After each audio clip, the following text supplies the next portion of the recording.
Welcome, folks. This is Tom O'Brien of TFNN. We're broadcasting live today from beautiful San Francisco at the Hard Asset Show. Our guest today, Yale Simpson. He's the chairman of the board of Exeter Gold. Exeter trades in the United States, XRA, trades in Toronto, XRC. And of course, many of the listeners, depending on how long you've been listening out there, you've heard Yale many times. Yale, welcome back to TFNN. Good to be on. Thanks. I'll tell you, I believe the first time that I had you on, we're probably going back 7 or 8 years, and we've gone from, whether gold 400 or 500, gold 1,300.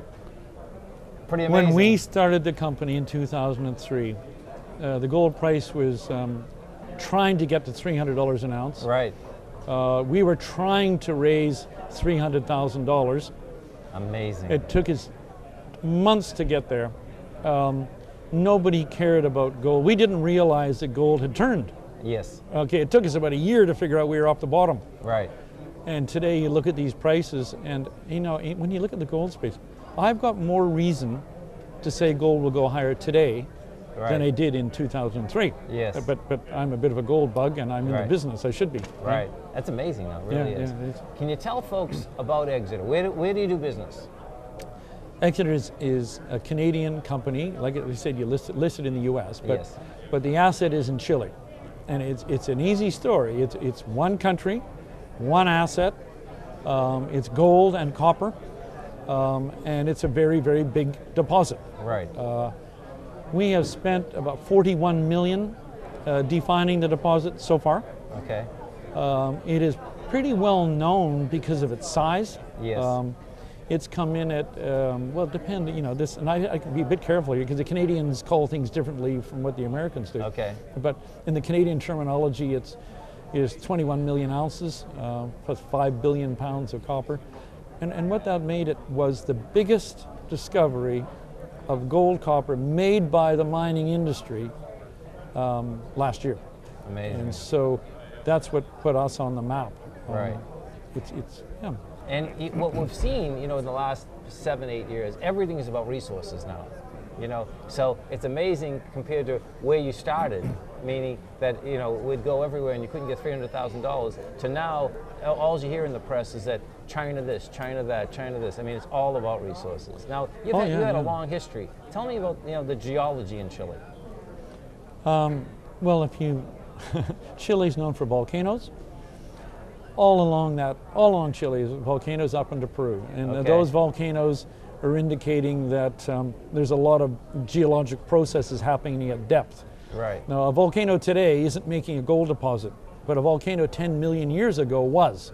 Wow. And so where you look and see where these extinct volcanoes were up and down the Andes, that's where these deposits are. You can see the old volcano, and that deposit will be part of it. Fortunately, if the volcano is removed, so that you've eroded it off, you can see the deposit at surface. And that's what we have, it's what Barrick has, it's what Goldcorp have. These are old volcanoes, about 10 million years old, and ours has got a lot of gold inside it. That's amazing. Yeah, That's a life story too. There you go. It really is, right? Yeah. I mean, you're out there saying 10 million years, and you say, okay, well, hold on, 10 million years. That's a long time. And of course, geologists think that's a wink. Yes. Yeah, the planet's been here 5 billion. What's 10 million? Isn't that cool? With us, we were really surprised at that discovery. It had been drilled by Anglo-American. It had been drilled by Newcrest out of Australia. They didn't quite drill it where we did. Okay. And then we came in and found 1.4 billion tons of rock. And now the whole thing is to show not the size of it, because that's largely done, although we're still drilling it. Yes. Is to show the commercial viability of it. Okay. Now that's much different kind of work. That's engineers, teams of engineers working on it to show the viability. And does that have to do with, you have the rock, you get the rock out, and what the rock is going to be worth, and what it costs you to take the rock out? Exactly. Now, when you're dealing with high-grade deposits, which are close to a town, everything's fairly straightforward. When you're dealing with a very big discovery in the Andes Mountains, then it comes down to infrastructure. Yes. In other words, roads, yes, there's a road there. Yes. Good. Water, where are you going to get the water necessary for the mine? Where are you going to get the power?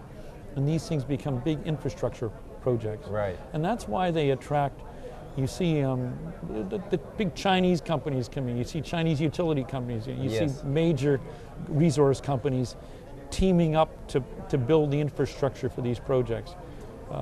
Our nearest neighbor is Barrick. Okay. Barrick are building, not building, they're in the final engineering design for their project called Cerro Casale. Okay. And Cerro Casale is 6 miles away. That's and nice. their potential investment there is about $4 billion to build the largest one of the largest gold copper mines the industry has ever seen. And they're our nearest neighbor. And 6 miles is nothing. And the deposits are basically twins. Okay. Very similar size, they're both at the same elevation. And where their project is final engineering to go to construction. So that's ours is still moving in that direction. Yeah, but that's neat in the aspect that when you're looking at, okay, the resources there, when you look at the actual countries versus you and I as an individual. You and I, an individual, good, we can think 10, 20 years. A country does think 50, 100, 200 years. I mean, that's what's actually going on with the countries of the world, right? And that's one of the reasons why Chile is getting so much foreign investment. Chile had its issues 30 years ago, and I remember those. I was in the business. Chile today is receiving more capital per acre probably than almost any other place in the world. Amazing. Because it's known for copper. I mean, 27% of the world's copper comes from Chile. Really? So the biggest copper companies in the world are almost all in Chile. Sure. Gold is new for Chile. Finding these big gold with some minor copper deposits is very unusual. So what we're doing here, and like I said, we have $90 million, we're putting about a third of that towards showing the commercial viability of this project. Right. And that work will be finished in about a year. And at that time, in my view, you'll see the value of the company change from just saying, well, they've got ounces of gold in Chile, to this is a potential X billion-dollar project. This company should be revalued accordingly. And for so many years, exactly. Well, the mine life that you're looking at for Caspice, you don't look at less than 15 years, and you might say maybe it's 25 years as one of the biggest gold producers in the business. We weren't looking for something quite like this. Right. We took it up thinking that the major company might have missed something small. Yes. We didn't realize the big company had missed some something other big. load. Right. Had missed some other load. Right. And it's presented quite unique challenges for a small company to build the engineering capacity to not only find it, prove it up, go through the engineering.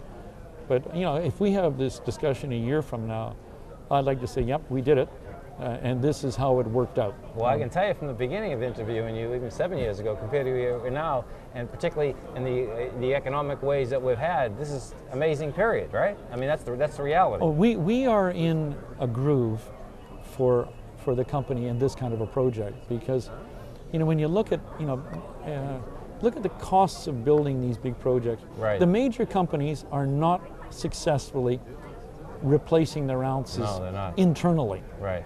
They do it by making acquisitions. Right. And they can do that by way of a joint venture, right? Revenue sharing, risk sharing, or they can just buy somebody. Right. Now, with us, we're in this process here of, I can't say what transaction we will do. I have a preference. I'm with you. Yeah, Right. I have a preference. Right.